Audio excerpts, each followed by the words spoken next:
जी ख्वाजा साहब, आप शहबाज शरीफ साहब की तरफ से आप स्टार्ट करेंगे? जी, ख्वाजा मोहम्मद आसिफ साहब, जी मोहतरम।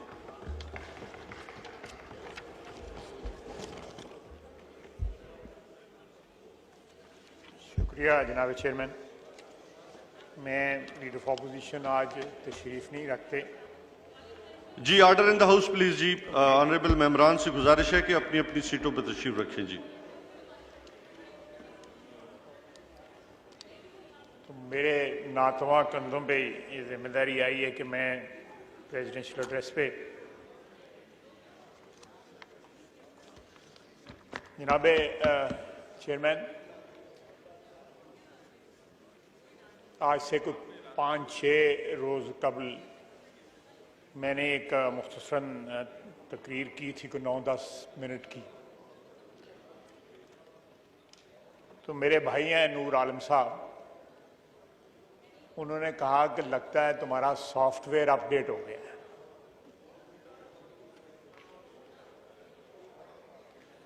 मुझे लगता है जिस किस्म के हालात जा रहे हैं, हम सब का सॉफ्टवेयर जो है ना वो अपडेट होने के करीब पहुंचा हुआ है।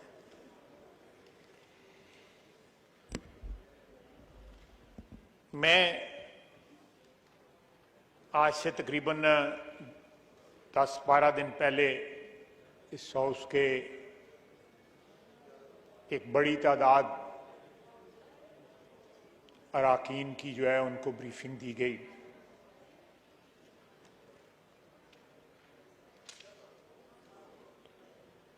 और बड़ी कैंडिड, नो होल्ड्स बार्ड वाली ब्रीफिंग थी जो आर्मी चीफ ने और डीजी आईएसआई ने दी। और 8 घंटे की उस ब्रीफिंग में मामला जो थे वो कंप्लीट ना हो सके। 3 आइटम्स थे, इंटरनल सिक्योरिटी, कश्मीर और अफगानिस्तान। और अफगानिस्तान के ऊपर ही 8 घंटे लग गए और अभी वो भी मुकम्मल नहीं हुई थी ब्रीफिंग।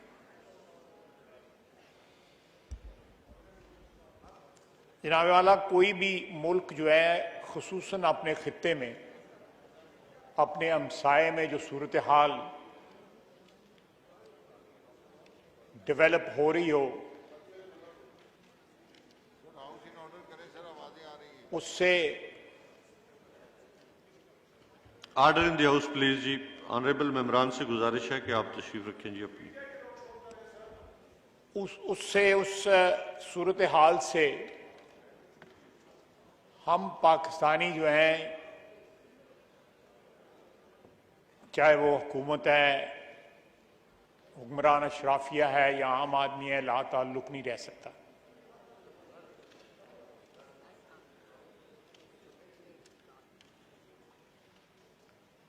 आज से चंद रोज कबल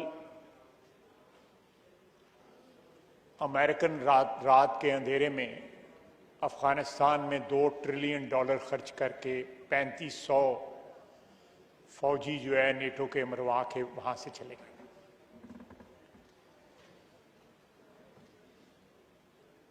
और उसके बाद जो है जिस तरह उस एयरपोर्ट पे लूटमार हुई और पिछले चंद रोज से जिस तरह एक एक्सोडस जो है, जो लोग अफगानिस्तान छोड़ना चाहते हैं पेशतरस के वहां पे कोई तब्दीली आए, उनका एक रश है एयरपोर्ट के ऊपर और चार्टर्ड प्लेन्स के ऊपर, वो लोग अफगानिस्तान छोड़ के जा रहे हैं। हम दुआ गो हैं, बसीयत पाकिस्तानी, बसीयत हमसाये, बसीयत मुसलमान बरादर मुल्क होने के, कि जो भी आइंदा आने वाले दिनों में अफगानिस्तान में जो कुछ भी होता है वो अफगान अवाम के लिए बेहतर हो। पिछले 35-40 साल से, 50 साल से जिस तरह वहां पे बदअमनी रही है और अफगानिस्तान जो है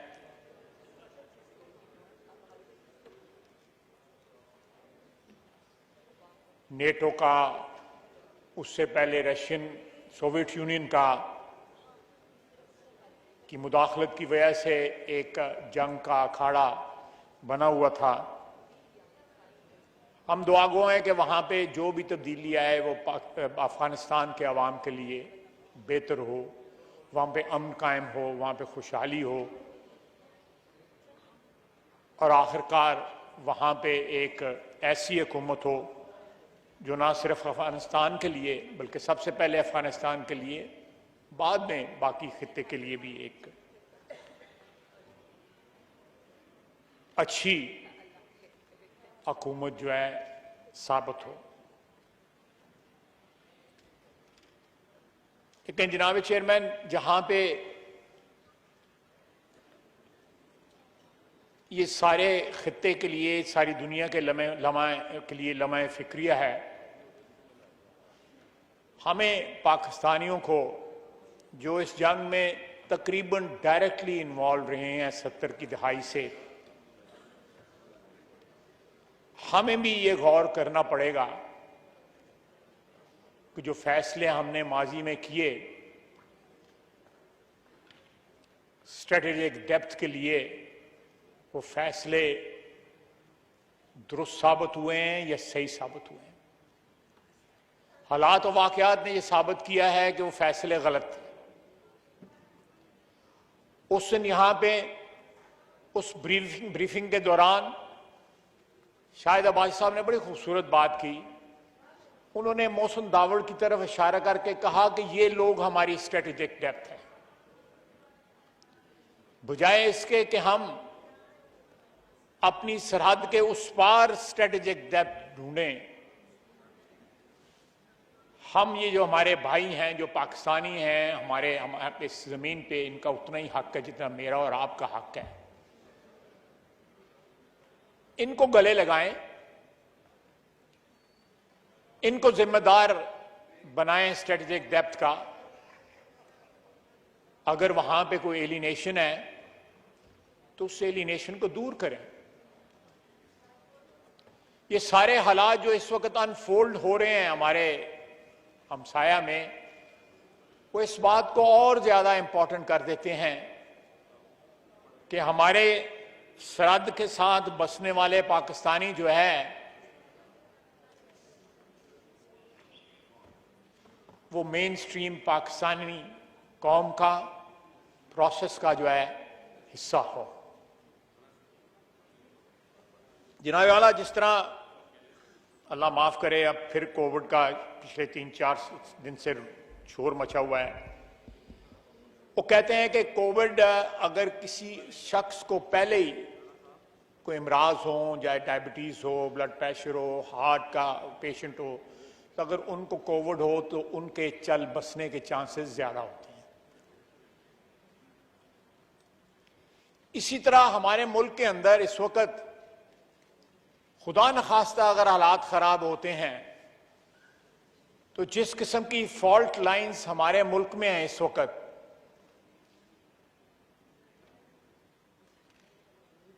मजहब की बुनियाद पे फॉल्ट लाइंस हैं, लिसानी बुनियाद पे फॉल्ट लाइंस हैं, सब नेशनल्स जो हैं उन नेशनैलिटीज के बुनियाद पे फॉल्ट लाइंस हैं।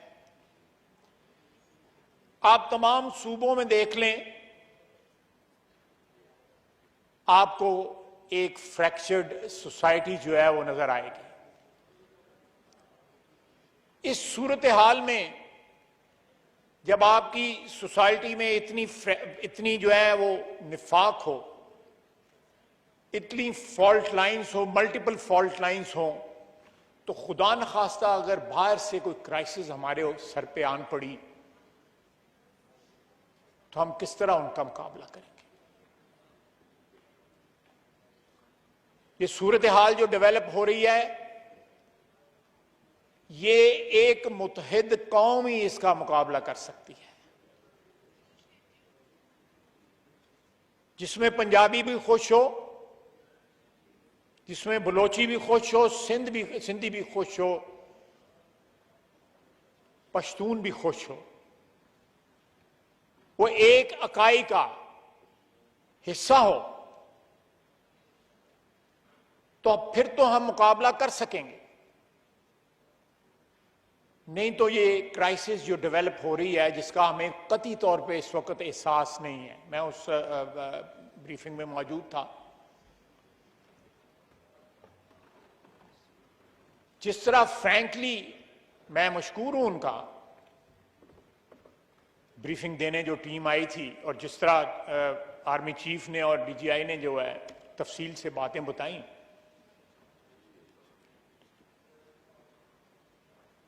सिचुएशन जो है जनाब चेयरमैन इतनी अलार्मिंग है कि किसी वक्त भी जो है ना ये सारा कुछ जो एक फसाड है ये केवन हो सकता है हमारे सर पे।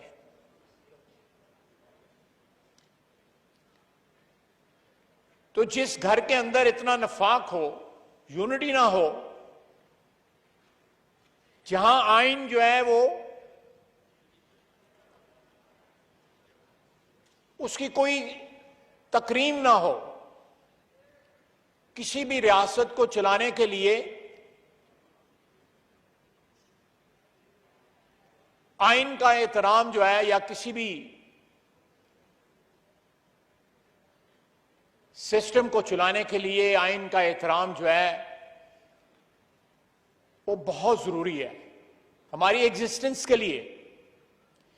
पिछले 72 साल में, वैसे तो हमने 72 साल गुजार लिए हैं, लेकिन ये ट्रेडमिल के ऊपर भागने की मुतरादिफ है कि आप एक्चुअली कोई डिस्टेंस कवर नहीं कर रहे होते, लेकिन ट्रेडमिल के मीटर के ऊपर 6 मील भी हो जाता है, 10 मील भी हो जाता है, 15 भी हो जाते हैं। तो we have not covered any real area और real distance in last 72 years. बावजूद इस बात के कि हमें इतने दचके लगे हैं, आज भी ये हाउस जो है ये आइन के, मेरी इंटरप्रिटेशन जो है, मेरे साथियों की इंटरप्रिटेशन भी यही होगी कि आइन के मुताबिक जो है ये सबसे बड़ा, सबसे कुव्वत वाला अदारा है आइन के तहत जो है, क्योंकि ये अवामी वोट से, अवामी राय से वजूद में आया है, तश्कील में आया है। आप अपने आप से पूछें, मैं पूछता हूं, बाकी मेंबरान पूछते हैं कि क्या वाकई हम इतना कुव्वत वाला अदारा है? क्या जो आइन कुव्वत हमें देता है, क्या वो हमारे पास कुव्वत है? जब हम कहते हैं वोट को इज्जत दो, तो उसका यह मतलब है कि जिन वोट से इलेक्ट होके हम यहां पे आए हैं, और आइन जो हमें कुव्वत देता है, आइन जो हमें इख्तियार देता है, वो हम इंडिपेंडेंटली उसको एक्सरसाइज कर सकें। अगर हम नहीं कर सकते तो वोट की इज्जत जो है वो नहीं हो रही, उसकी हुर्मत का पास नहीं हो रहा। अगले दिन टेलीविजन पे बहस हो रही थी और आम बड़े जिम्मेदार अशखास जो हैं, वजीर आजम साहब, कायदे ईवान जो हैं, उन्होंने कहा चंद दिन पहले कि तमाम तर इंतखाबात जो हैं वो उनके ऊपर सवालिया निशान है, जितने भी पाकिस्तान में हुए। एक जो है वो ठीक हुआ, उसके नतीजे में मुल्क टूट गया। ये हमारी तारीख का हिस्सा है। वो हेनरी किसिंजर ने जमशेद मार्कर को कहा कि किसी कौम में या किसी रियासत में कोई क्राइसिस होती है, पॉलिटिकल क्राइसिस या इकोनॉमिक क्राइसिस, तो उसके लिए वो इलेक्शन करवा लेते हैं, नई मैंडेट ले लेते हैं।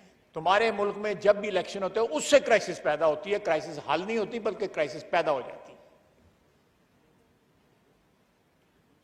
मेरा ख्याल है इससे ज्यादा कोई सच नहीं हो सकता हमारे मुल्क की तारीख के मुतल्लक। लेकिन यह देखा जाए कि आज ये सिचुएशन क्यों है। मैं भी किसी को इल्जाम दूंगा, किसी को इसका जिम्मेदार ठहराऊंगा, आप भी ठहराएंगे और भी ठहराएंगे। मेरे नजदीक जो है उर्फ़ आम में एस्टेब्लिशमेंट जो है वो पिंडी को कहा जाता है, हमारी फौज को कहा जाता है। मेरे नजदीक एस्टेब्लिशमेंट जो तमाम पावरफुल लोग हैं, 400 हैं, 500 हैं या 1000 हैं, वो एस्टेब्लिशमेंट है। चाहे वो सियासतदान है, सरफहरिस्त सियासतदान है, अदलिया है, फौज है, मीडिया है, ब्यूरोक्रेसी है। और अगर पिछले 72 साल में जो कॉन्स्टिट्यूशनल डिफाइंड बाउंड्रीज थी वो ट्रेसपास हुई हैं या एनक्रोच हुई हैं, तो सबसे ज्यादा कसूर उसमें सियासतदानों का है। हम अपने इक्तदार के लिए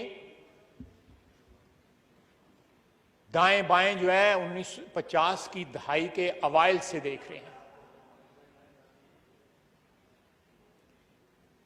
order in the house please. और जब देखते हैं तो फिर लाजमी तौर पे जिनको आवाज देते हैं, आहिस्ता आहिस्ता फिर वो आपकी टेरिटरी पे उनका कब्जा बढ़ता जाता है। और आज ये 72 साल या 73 साल के बाद हमारी टेरिटरी जो है, जो आइन में डिफाइंड है, उससे सुकड़ के बड़ी महदूद रह गई है।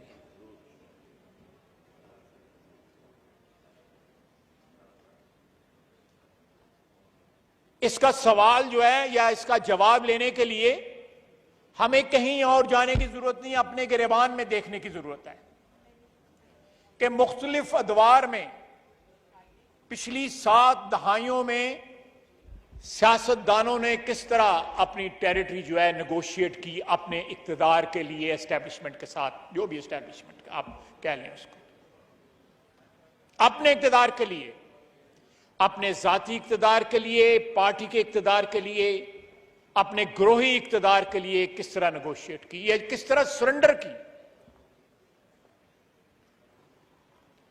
आज जिस तरह खतरे हमारे ऊपर मंडला रहे हैं, जनाब वाली, पाकिस्तान वाहिद मुल्क है दुनिया के जो दोनों तरफ से फेंस्ड है। हमारे मशरकी बॉर्डर के ऊपर भी फेंस है, मगरबी बॉर्डर के ऊपर भी फेंस है। मशरकी भी हिंदुस्तान ने बनाई हुई है, मगरब पे हमने बनाई है। जनूब में समुंदर है और हिमालय है हमारे शमाल में।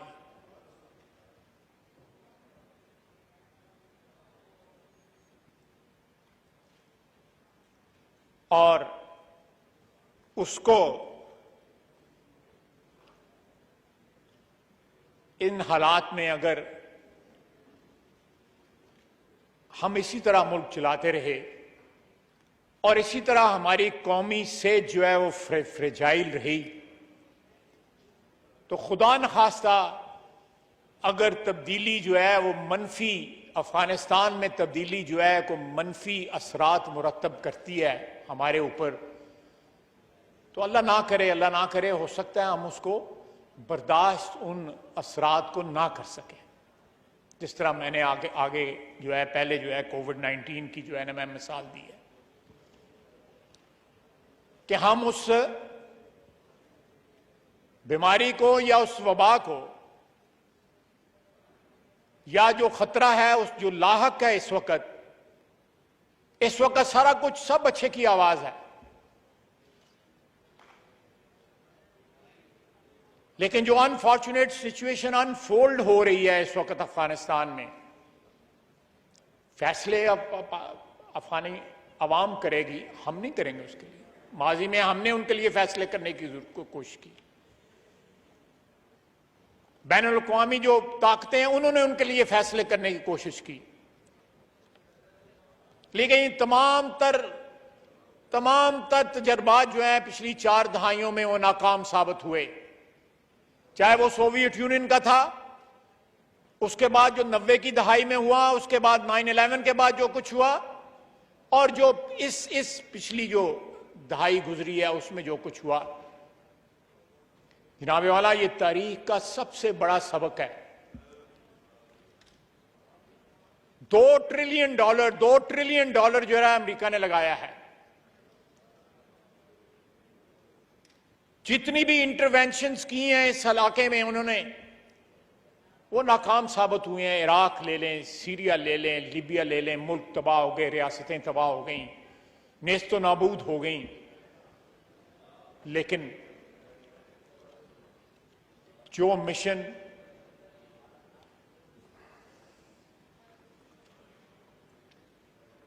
अस्सलाम वालेकुम। वालेकुम सलाम, जो मिशन या जो स्टेटेड मिशन वो लेके आए नेटो के जो ममालिक थे या आईसैफ के ममालिक जो थे, वो यहां पे आए, बड़े फैनफेयर के साथ आए, बड़े तमतराक के साथ आए। और जिस तरह वो गए हैं, मेरा ख्याल है कि वियतनाम से जिस तरह अमेरिका निकला था, ये उससे भी ज्यादा बदतरीन जो है ना हालात में अमेरिका को यहां से जाना पड़ा। अमेरिका क्यों ये जंगें छेड़ता है, मैं उस बहस में नहीं पढ़ना चाहता। ये ट्रिलियंस ऑफ डॉलर अमेरिका में किन जो है वो उसमें जाते हैं, किन की जेब में जाते हैं। पिछले 1.5 साल में कोविड के दौरान वहां पे 100 बिलियनियर नए बने हैं, लेकिन अनएम्प्लॉयमेंट जो है 3 पॉइंट कुछ से 6 पॉइंट कुछ पे चली गई। जनाब speaker, Order in the House, please. बड़ा Order in the अच्छा House, किया, please. बड़ा अच्छा आपने किया। पिछले साल जो है वो सदारती खिताब के ऊपर जो है बहस का कंट्रोवर्सी बड़ी देर चलती रही। मेरे नजदीक जनाब स्पीकर, जिन हालात से हम गुजर रहे हैं उनका एक ही हल है, और वो हल है जो मेरी पार्टी कहती है कि वोट को इज्जत दो, फ्री एंड फेयर इलेक्शंस। आप जब तक फ्री एंड फेयर इलेक्शन इस मुल्क में नहीं कराएंगे, इस मुल्क की बीमारियों का इलाज नहीं हो सकता, कतई नहीं हो सकता। सियासतदान हमेशा पिंडी की तरफ देखते रहेंगे कि कोई हमें कंधा दे, कोई सानू मोंडा दे, कोई आसरा कराए सानू, ताकि इख्तिदार हमारे पास आए। यह रवायत 50 की दहाई के अवाइल से शुरू हुई है, जब 1954 में अयूब खान को डिफेंस मिनिस्टर बनाया गया। वो कमांडेंट चीफ भी थे उस वक्त, मरहूम, अल्लाह उनको वरीक रहमत करे। उस दिन आप मौजूद थे, आप हमारे स्पीकर हैं, आप मौजूद थे जब उन्होंने कहा कि माजी में तमाम हुकूमतों से गलतियां हुई हैं। अगर मैं गलत कहीं आप मुझे टोक सकते हैं, inclusive of military governments also. तो जब हमसे इज्तिमाई गलतियां हुई हैं,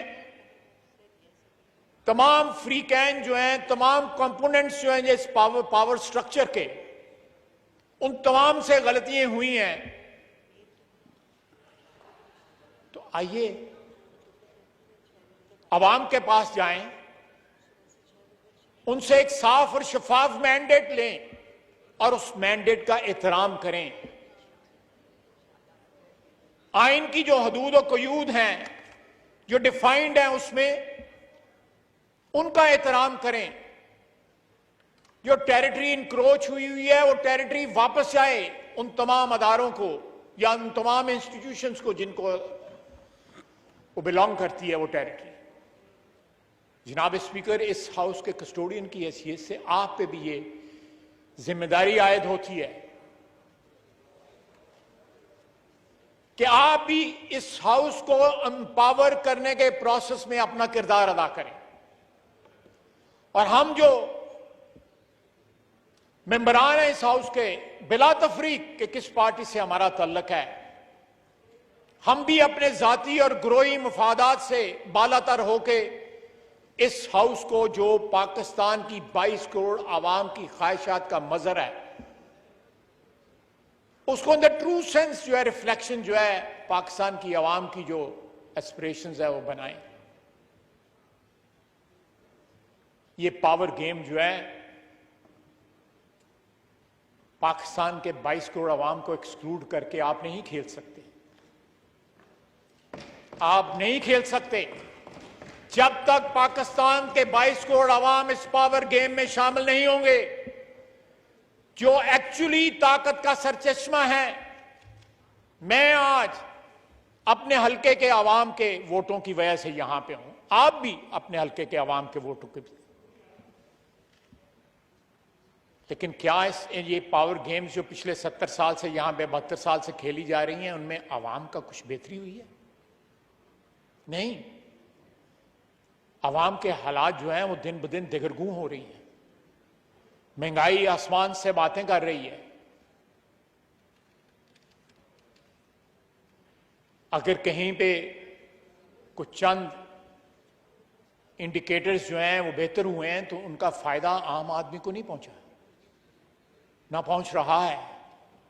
ये हमारी जिम्मेदारी है। वसीयत हुकूमत की जिम्मेदारी है, लेकिन वसीयत नुमाइंदे के हमारी भी जिम्मेदारी है।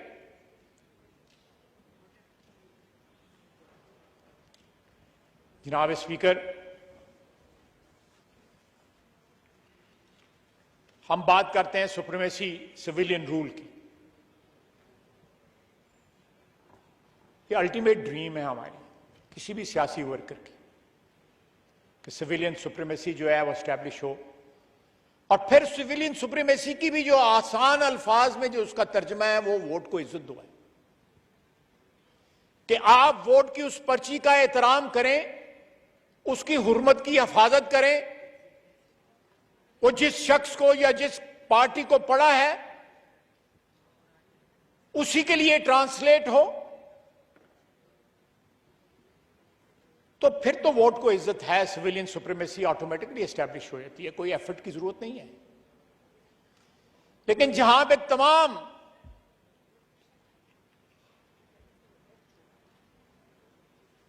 इलेक्शनों पे सवालिया निशान होगा, जहां पे इलेक्शन इंजीनियर किए जाएंगे अपने मर्जी के नतायज हासिल करने के लिए, जहां इक्तदार की मोहब्बत आपको आइन के पामाल करने से भी नहीं रोक सकती, बल्कि टेम्प्ट करती है कि आप आइन को भी पामाल करें।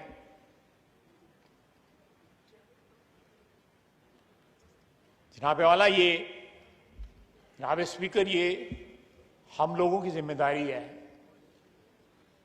जिन लोगों को इस कौम ने नवाजा हुआ है, इज्जत दी है, तकरीम दी है, इस मुअज़्ज़ज़ ऐवान में भेजा है। अगर हम खुद अपनी पावर जो आइन हमें देता है एब्डिकेट कर दें, उनकी हिफाजत के लिए जो है वो अपना फर्ज अदा ना करें, तो हम किसी और से शिकायत करने का कोई हक नहीं रखते। मैं ज्यादा खुल के बात नहीं करना चाहता हूं। नूर आलम ने सही कहा, मेरा जो है सॉफ्टवेयर अपडेट हुआ है, लेकिन आप भी मुस्कुरा रहे हैं, आप भी समझ रहे हैं मैं क्या बात कर रहा हूं। आप भी उसके ऐनी शाहिद हैं, मैं भी उसका ऐनी शाहिद हूं।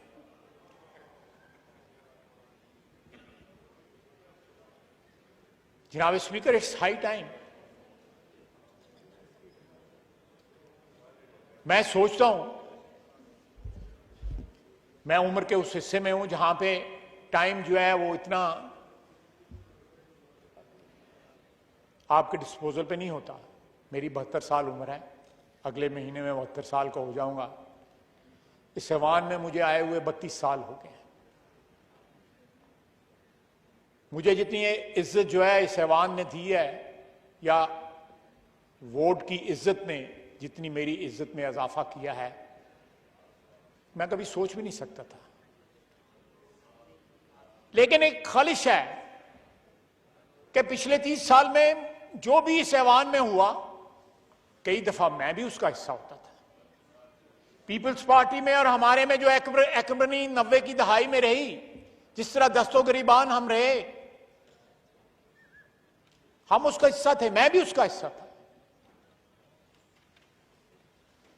हमने उससे सीखा। 2006 में मिसाक जमहूरियत साइन किया, एक के बाद दूसरी हुकूमत ने अपनी टर्म कंप्लीट की, जिस तरह भी हुई। लेकिन एक थ्रेशोल्ड था जो क्रॉस किया गया, उस एहसास के होने की वजह से कि 90 की दहाई में जो कुछ हुआ वो ठीक नहीं था।